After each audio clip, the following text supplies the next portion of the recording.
She's a former Secret Service agent and also author of a book talking about her life in the agency, her service, and how it impacted her personal life. Welcome to the Law Enforcement Talk Radio Show. In the Law Enforcement Talk Radio Show, we are joined by special guests talking about their experiences, the realities of investigating crimes, plus those who have experienced horrendous trauma. Police, first responders, military, and victims of crime share their stories. Hi, I'm John J. Wiley. In addition to being a broadcaster, I'm also a retired police sergeant. Be sure to check out our website, letradio.com, and also like us on Facebook. Search for the Law Enforcement Talk Radio Show. Calling us from Iowa, we have Melanie Lentz on the phone. Melanie is a former Secret Service agent. She's also an author. I've been on her website, melanielentz.com. That's spelled MELANIELENTZ.com. And I'm going to just give you a little glimpse of some of the things she's done. Written 2 books. She's a speaker. She does television. She's blogging. She calls it bad blogging, and she's kind of a fitness freak. Did I cover everything, Melanie? Yeah, I do a little bit of a lot of things these days. Nice to talk to you today. It's good to have you here. When I say fitness freak, there was a time people literally go, you spend a lot of time in the gym. Well, it's been a while, and I have to get back. And the older you get, the harder it is, by the way. That's right, yeah. So I say that as a term of endearment. When someone says they're a fitness freak or they are a gym rat or whatever, I take that as a bit of a compliment, and because it's so easy to get wrapped up in life and get away from that and become very unhealthy. That's right. Yeah, no, very true. Yeah, I went to school and got my master's in kinesiology, so exercise science. So I wasn't anticipating going into the Secret Service, but life throws us some curveballs, and we got to roll with them. You went to college for physical fitness, basically, before going to Secret Service. Yeah, I started college, of all things, as a music major, so you can tell I was a little bit of a lost soul in college. I switched it to kinesiology after the first year and went on to get my master's. So I do enjoy the fitness aspect of things and just kind of the amazing machine that our body is. It can do a lot of stuff. So I kind of credit my schooling for showing me how to be physically strong, but then I credit the Secret Service for showing me how to be mentally strong. So those two together are a good combo to have, I guess, in life. Before we go into your story, what you're doing, you reminded me of a good friend who was killed in the line of duty. And he had his son at the time when Billy was shot and killed. His son was probably 2 or 3. And he went to college and became like a sports physiology trainer, all that sort of stuff. And then after years of working in the field, he went to the police department. He's now a Baltimore police officer. And my hat's off to him. And I think that really helps because there's a definite connection. And I'm not getting on a soapbox here because I'm not a physical fitness guru, but there's a definite connection between physical health, exercise, and mental health. Oh, 100%. Yeah, definitely a correlation between those. And just with all the, hormone balances and stuff like that, like the physical fitness is definitely something that has helped me personally with my own mental health. Life can get away with us in a hurry, and inside and outside law enforcement. So I have found that that's a good outlet for me to just kind of decompress.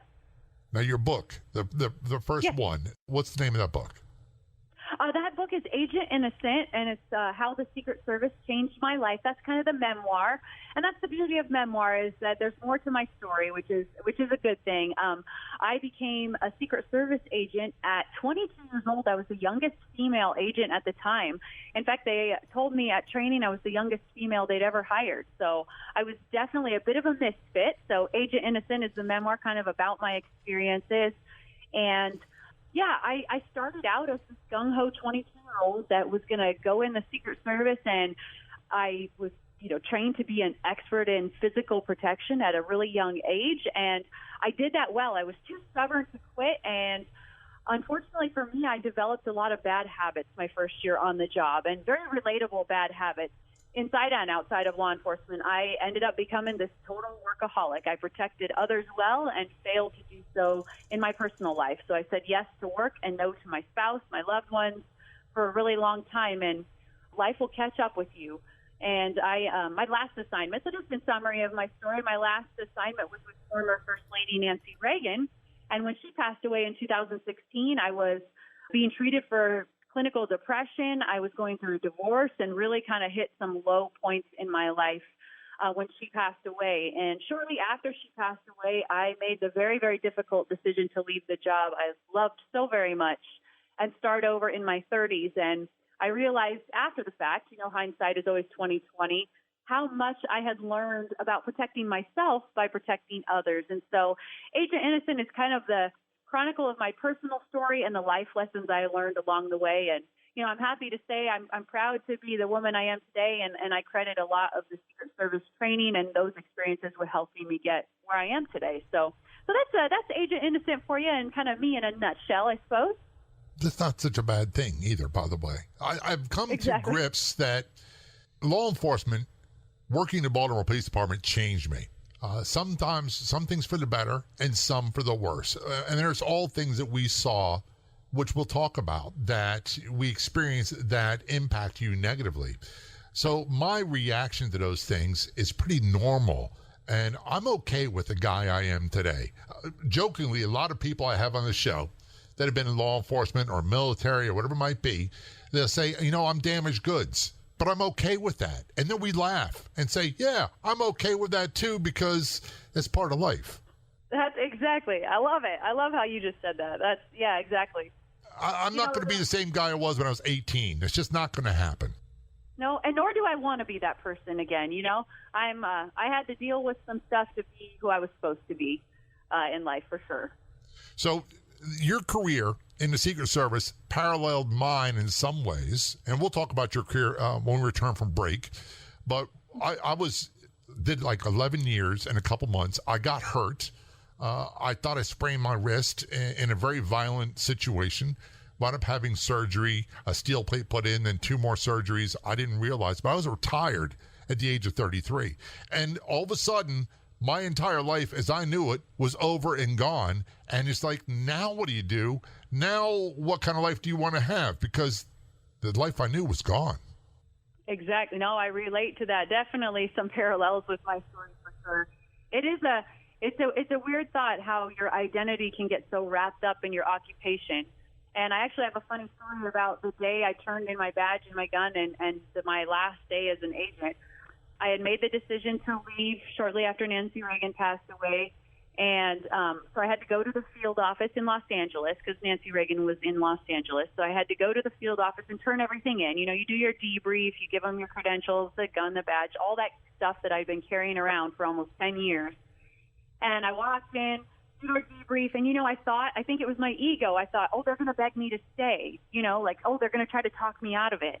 But they didn't. They said, good luck to you, Melanie. And, so I'm kind of walking to the elevator landing for the first time without my creds, without my BlackBerry, government issue BlackBerry. And I'm standing in the elevator landing, and this guy comes out into the landing, and he's got his badge and his gun. I don't recognize him. He's young. And he says, hey, I'm so-and-so. You must be one of the new agents coming into the office. I'm new, too. And it's like that gut punch moment, like I've already been replaced. And it was a really, really pivotal point in my life because I realized, they replaced me at work in a hot second. When I retire, when I leave. We're going to take a short break. We are talking with Melanie Lentz, former Secret Service agent and author, and so much more. Don't go anywhere. We'll be right back. From loneliness to a fulfilling, intimate relationship. Shot at Love, the book, offers insights, life lessons, and a lot of comedy. Get a copy of Shot at Love for all those looking for love and striking out. Written by Carrie Brett, a celebrity photographer and podcaster in Boston. This book will have readers crying, laughing, and learning what to do. Get it at shotatlovebook.com. It's shotatlovebook.com. That's shotatlovebook.com. If you do any business on social media, creating content is one thing. The trick is, how do you turn those people that comment on your social media into consumers? There's a great tool, and you can get more information at letpops.com. That's letpops.com. Best of all, you can get started for free. letpops.com. Check it out today. Back to our conversation with Melanie Lentz. Melanie is a former Secret Service agent. We'll talk about that because there's a lot of misconceptions about what they do. And I'll be honest with you, I worked in law enforcement I really don't know what those cats do. They do a lot of things that people don't realize. Before we break, Melanie, and by the way, you also wrote a book. You can get all the details. You wrote 2 books at melanielentz.com. The book is Agent Innocent, How the Secret Service Changed My Life.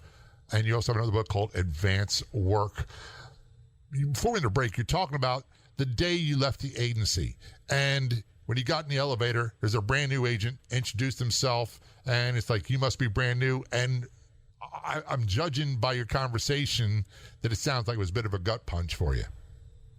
It was. In fact, yeah, my identity had been Special Agent Melanie Lentz for so many years. And suddenly I wasn't. And suddenly in the moment I ceased to be Special Agent Melanie Lentz, someone else was right there to take my place. And that was a big kind of a grown-up lesson I needed to learn, because I had a really hard time with that concept of not being an agent. I had no idea who I was. And I remember when I looked at that guy, I thought, I've already been replaced. It was the most awkward conversation, of course. But I remember walking to my car and I just breaking down, just, what have I done? What am I going to do? I was just a lost person. And I'm very grateful for those lessons that I learned, because I had to rebuild a lot of relationships after I left. Like I said, I said yes to work and no to my family for many years. It cost me my marriage. It cost me a lot. And, I had to realize what really matters in life. At the end of the day, you have, you're going to retire and your family's still there, but your, workplace will replace you. So it was a weird day, as you can imagine. They say that when the door shuts, when you're retired, you leave, or whatever it might be, you're obsolete. You're not even, you're them at that point. Yep. Yeah, exactly. I'm listening to you talk, Melanie, and you talk about how you started to become dysfunctional in your personal life. Your family life suffered, a lot of those other things. It sounds so insightful now. It's easy to see the progression, the downward progression, years beyond that point. But when it's going on, it's a lot harder to see. Right, because, you think about the nature of being a Secret Service agent is that your life is not as important as the person you're protecting. And unfortunately, it's easy to get in that mentality to where, it doesn't matter what's going in my personal life. Or, and I'm sure you can relate to this as being in law enforcement and many other occupations, sometimes you see things at work that are pretty bad. And see the real, air quotes, dysfunction of the human race, the ugly parts of the human race. People making threats against the president, or you deal with mental illness. Maybe somebody has a mental illness that is making threats, or, just as a street cop, you're seeing the ugly parts of life. And it becomes really, really easy to minimize what's going on in your personal life. Yeah, well, the old saying is, been home. The old saying is that if everything around me is horrible, then I look like a prince. Easily, yeah, exactly. Like, why am I so upset about this, aspect of my personal life when these children are hurt, or this is happening, or whatever is happening, and you get very dismissive, and you learn how to turn on a switch when you get to work, where you do the job and you get it done, and then you go home. But it's easy to leave that switch on, and it's really easy to just turn off your emotions and just go through the motions of life, and eventually, just like a well-oiled, a machine, you have to keep maintaining it. And when you don't, it's going to gunk up and seize up. And that is the perfect description of my personal life after a few years of those habits. So you said you wound up going through divorce. You wound up with depression and other, I hate the term mental illness, because I think that right away people think of schizophrenia and all these other things. And when you talk about depression and you talk about stress-related, trauma-related, it's more of an injury, in my opinion. Right. And you know what? I was of the same mindset. I was married to a police officer, and so we had opposite schedules for a lot of the time. So I think some of the stuff we were dealing with was the same stuff, and we were just dealing it with the same way, just kind of pushing it aside. But when it came to me realizing I was getting really depressed, a lot of it just circumstantial, just life was crashing in on me. And you know how when you get hired at a job, a lot of places will have, or they'll give you a pamphlet that says, we have an employee assistance program or some variation of that. And if you ever need help, you call this number and we'll get you help. And you think when you get hired, it'll never apply to me. I'm not going to be that person. I've got it together. Well, I came to, a point of desperation where I realized I am just I'm devastated. My life is falling apart. And I called that number. And, the Secret Service has its own problems. We read in the news, there's, it's a lot of negative stuff or morale or whatever. But one thing the Secret Service did very right was having the people that they hired at the Employee Assistance Program, because I expected to be met with a lot of judgment. Because, in law enforcement, you can't have these problems. You can't be depressed. You're going through a divorce and not handling it well. But you know what? Within 24, 48 hours of me calling that number, they had somebody ready to talk to me, a family therapist. And I was just blown away, because they said, the doctor I spoke with at the Secret Service, Employee Assistance Program, she said, Melanie, the divorce rate amongst agents is almost 80%. That's a lot.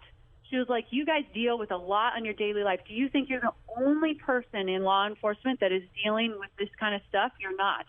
And it is better to ask for help and deal with it than just suppress it the way you've been doing. You're doing the right thing, and I applaud you. And, that was just like that reassurance that I needed. But prior to that, I had been working the protective intelligence, we call it, cases, where you work the threats against the protectees, president, vice president.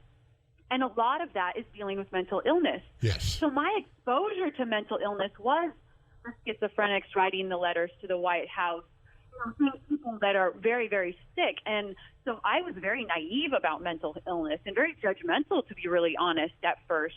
And then it hits you personally, and then you realize that you're right. It is, a lot of it is very injury related, and there's such a stigma to it. But just owning it and dealing with it, and I found that talking about it helps other people too, is that, life happens and you get down about it, and sometimes you need to ask for help. And that was my strongest moment as a woman, I think, was just saying, I need help. I need to talk to somebody, because from then help came and healing started. And so, I'm happy to say that my story does have that happy ending, and that I had to hit some low points and ask for help. And that was the start to a better path for me in life, for sure. We're talking with Melanie Lentz. Melanie is a former Secret Service agent. She's the author of the book, Agent Innocent, How the Secret Service Changed My Life, and also the book, Advanced Work. She does media appearances, television, radio, podcasts. She's a blogger. She's a bit of a fitness expert as well. When we return to the Law Enforcement Show, we're going to talk about different aspects of what Secret Service does, the protection, how that training affected her, how that training impacted her personal life, and much more. This is the Law Enforcement Show. Don't go anywhere. We'll be right back. Time is running out to secure the Medicare coverage you deserve. Whether you're enrolling for the first time or looking for a better plan, our experts help you compare options to get more benefits, lower costs, and keep your doctors, all for free. Visit LEThealthy.com, LETHEALTHY.com. That's LEThealthy.com, or call 866-427-1225, 866-427-1225 to learn more. Here's your chance to get into the ground floor, to make a donation to make the movie Gun Runner, based off of the true story of now retired police detective Maria Oliveira, who shot 6 times while investigating a crime, died 3 times, brought back to life, has been in a hospital for a month, rushed back to work, only to suffer a near-fatal heart attack, and then several months later, a near-fatal stroke. It talks about his recovery, his life after, and more. That's at gunrunnerfilm.com. Again, you can make a donation at gunrunnerfilm.com.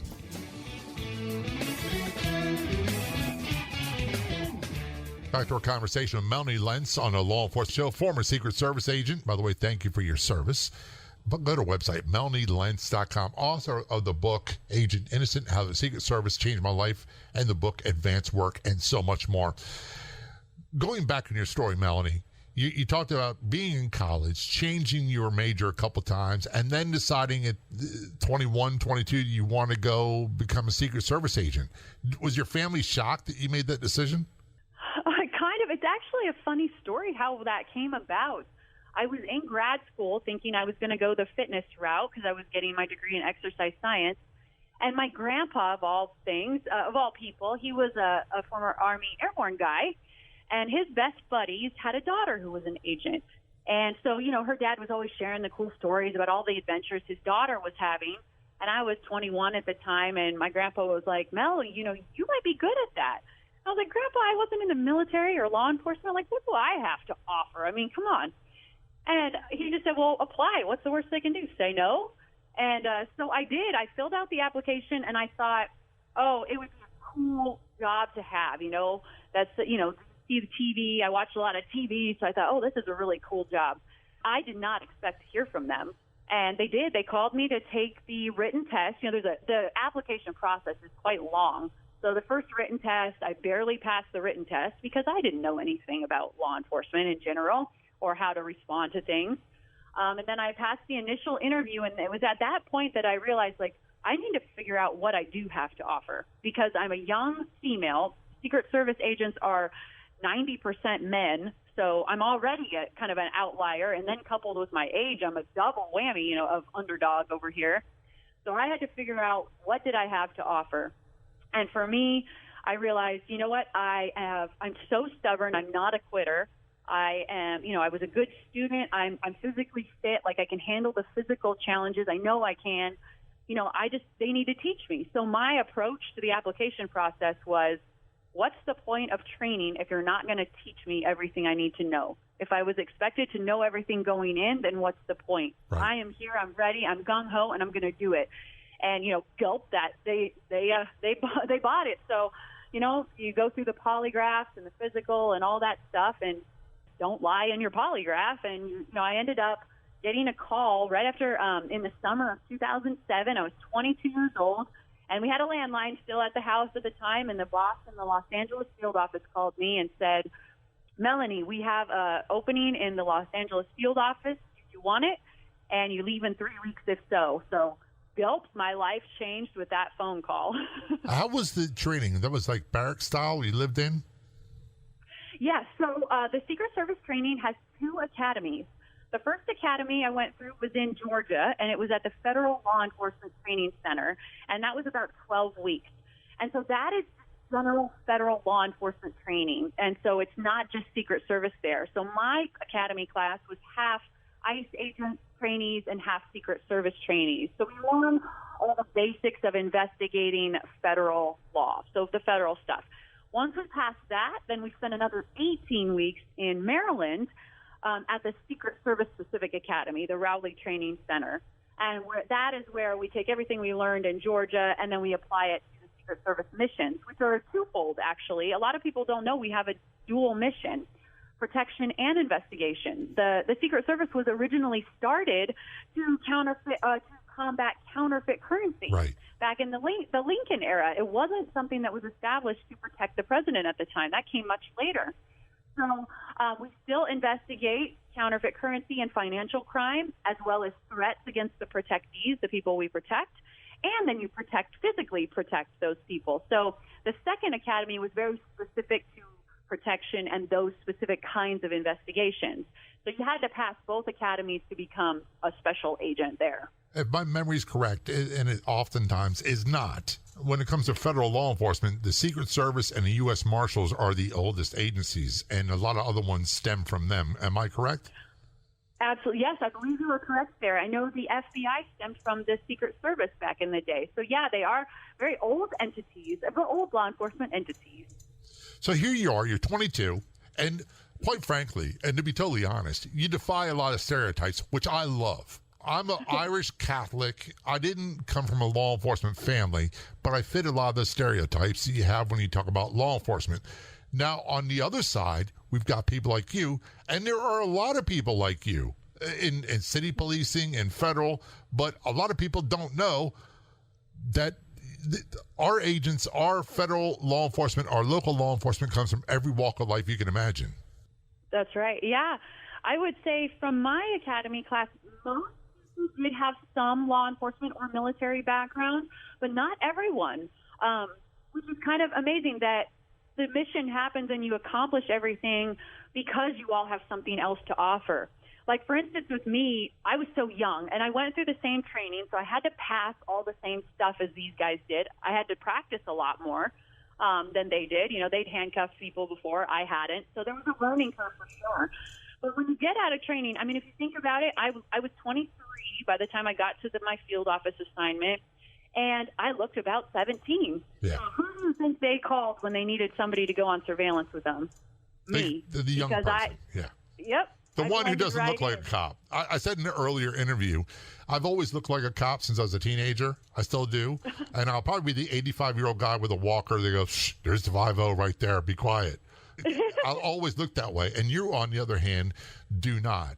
So there's advantages to that, and there's disadvantages. In local law enforcement, when we had young female officers, quite often they want to do an undercover work, whether it be posing as the stripper or on drug buys or whatever it might be.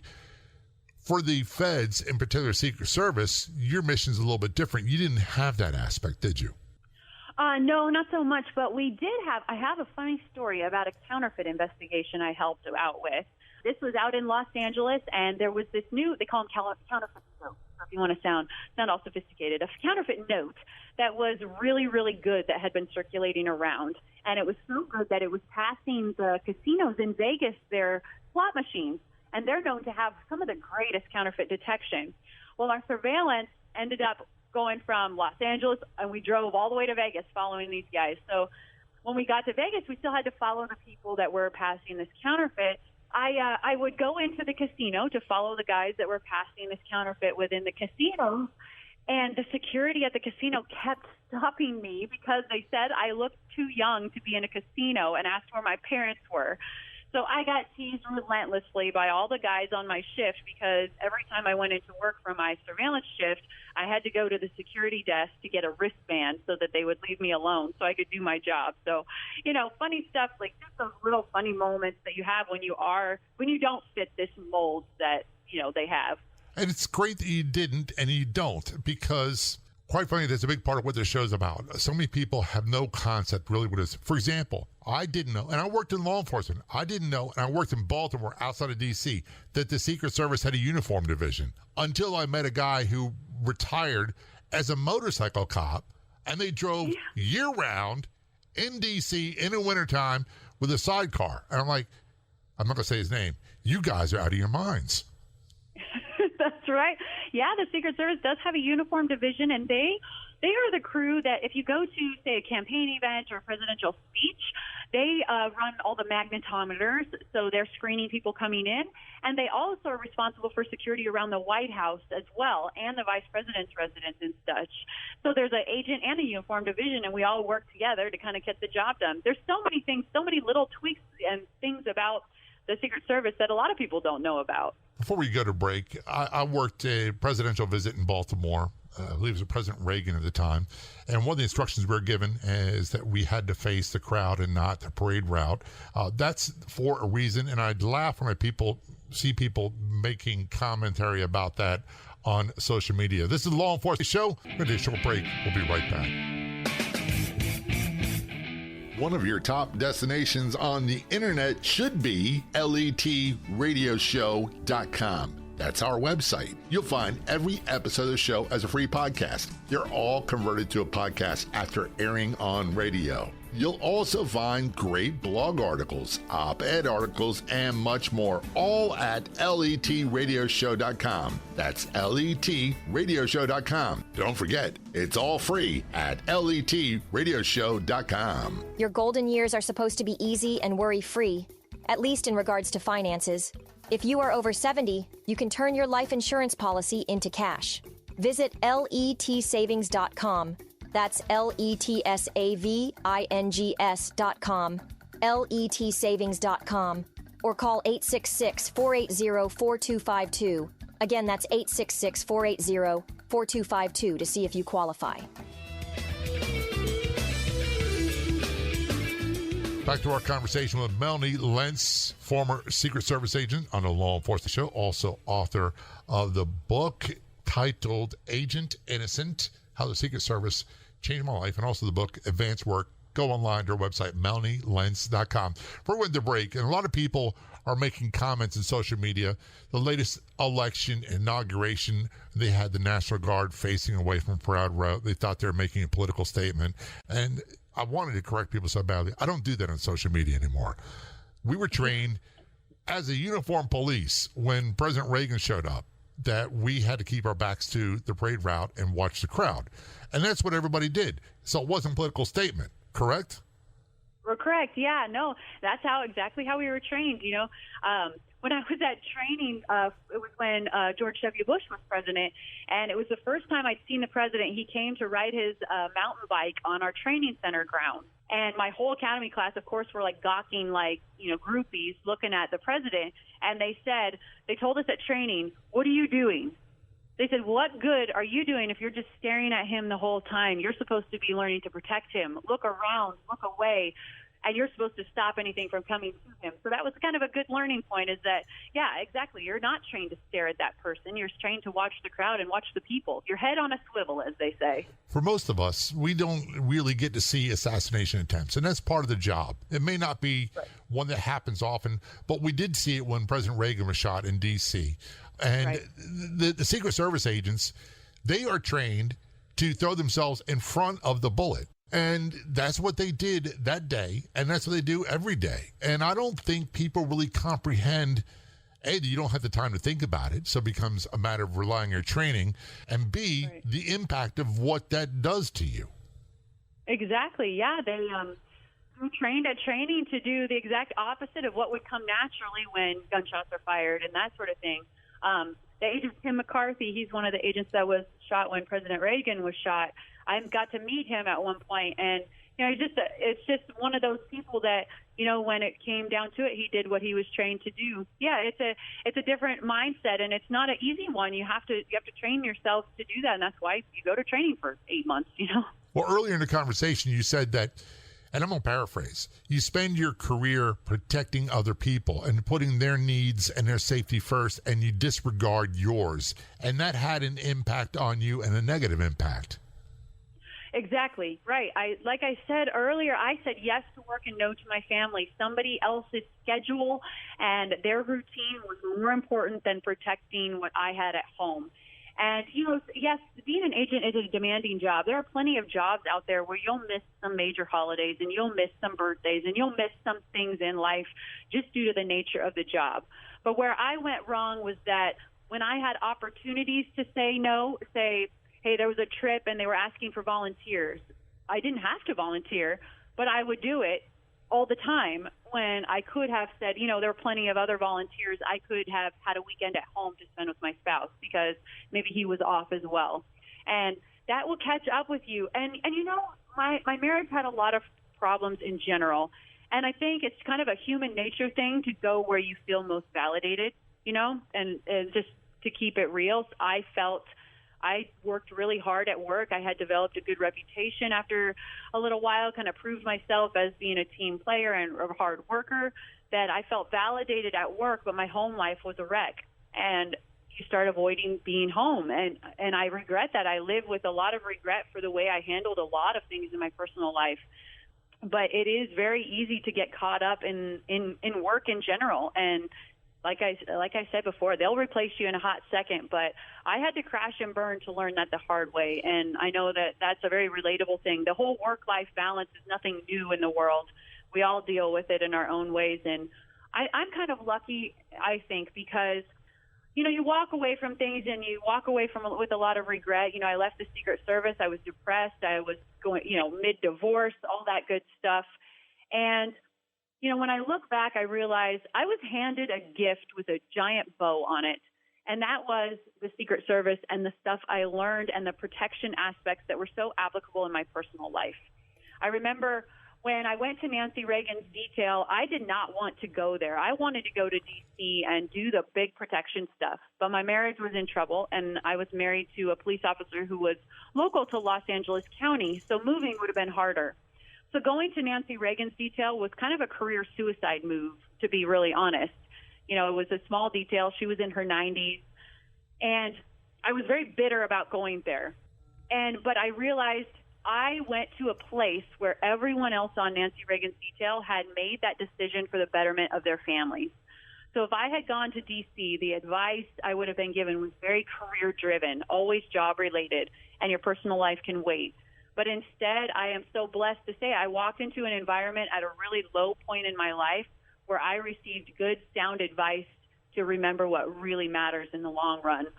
Unfortunately, it was too little too late for my marriage, but it wasn't too late for me, and I could start over. And so, like I said, I was getting help with being really depressed and being open about it. And then Nancy Reagan passed away. When she passed away, I was the agent that was in the embalming room, and I got to be one of the pallbearers at her family funeral. And if those things won't make you contemplate your life a whole lot, I don't know what will. But I remember standing at her funeral. I was in the back of the room by the press riser, and they were talking about her legacy of love and how fiercely she loved. And regardless of political opinions or scandals or what have you, she had a legacy that was overwhelmingly positive in the way she fiercely loved. They read, the speakers talked about her marriage and things she had done to, stand up for her husband, etc. But I remember thinking in the back of that room, I don't like who I'm becoming. Like, what has happened to me? This person that really wanted to live a meaningful life, the 22-year-old who let the haters hate and prove people wrong and became a Secret Service agent at such a young age. Where did I go wrong? That question we never want to have to ask ourselves. And it was in that moment that I realized my legacy is not one of love. My legacy is anger and grief and depression and workaholic nature. And that her death was definitely a catalyst to big changes, because when I ended up leaving, I hit rock bottom about a week after I left. I had a near, got to talked myself into some really dark places.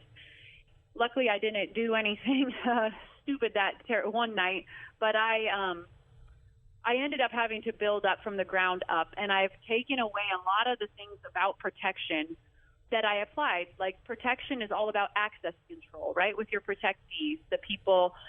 It's this fine, delicate balance when you're a Secret Service agent of determining who needs access granted, who needs access denied, limited perhaps, or even revoked. If you throw a shoe at somebody, your access is going to get revoked. Or maybe you're going to mic up the president for an interview. You just need limited access. It's that balance of protection. Right. But where I went wrong was in my personal life. I gave access to work 100% of the time, and I denied access to my family. I was not open to positive access. And when I hit rock bottom, I shut everyone out. I just revoked access to everyone. And I've kind of taken that stance in my personal life, is trying to accurately recognize when I, need to get help again, like give yourself a little situation report like we had to do in the motorcade, but also determine, like, is my access skewed up? Do I need to look for some more positive access, and am I revoking access to people I shouldn't? And that's one of the big life lessons that I think has helped me today.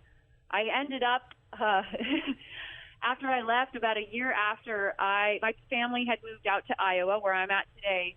I literally, the most uncharacteristic thing I've done is I sold almost everything I owned, the house, I sold my car, I rented a car, piled the dogs and whatever I could fit in the car, and I drove straight from Southern California all the way to Iowa, and that very humble knock on your parents' door and say, I didn't know what else to do, showing up at my parents' Here you are. My Here, the nice part about this, Melanie, is it's a life you want from here on out.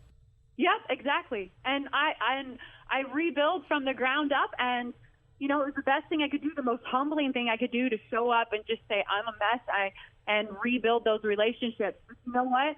I walk away with so much gratitude towards those experiences I went through, and the things that I learned uniquely at such at a young age that are so applicable to just real life. And I've enjoyed being able to talk and write about them and share my story, because I found that talking about it is relatable. What I went through is no different, this work-life balance stuff. I just had a unique circumstance where I learned these lessons. And so it's been a huge blessing to be able to help others and to share the story and write the book. Get more information at our website, MelanieLentz.com. Melanie, thanks so much for being a guest on the show, telling your story. It's very much appreciated. Thank you for having me. It was a pleasure speaking with you. I'd like to thank our guests for coming on the Law Enforcement Talk Radio Show. The Law Enforcement Talk Radio Show is a nationally syndicated weekly radio show broadcast on numerous AM and FM radio stations across the country. We're always adding more affiliate stations. If you enjoyed the podcast version of the show, which is always free, please do me a favor and tell a friend or two or three. I'll be back in just a few days with another episode of the Law Enforcement Talk Radio Show and Podcast. Until then, this is John J. Wiley. See ya.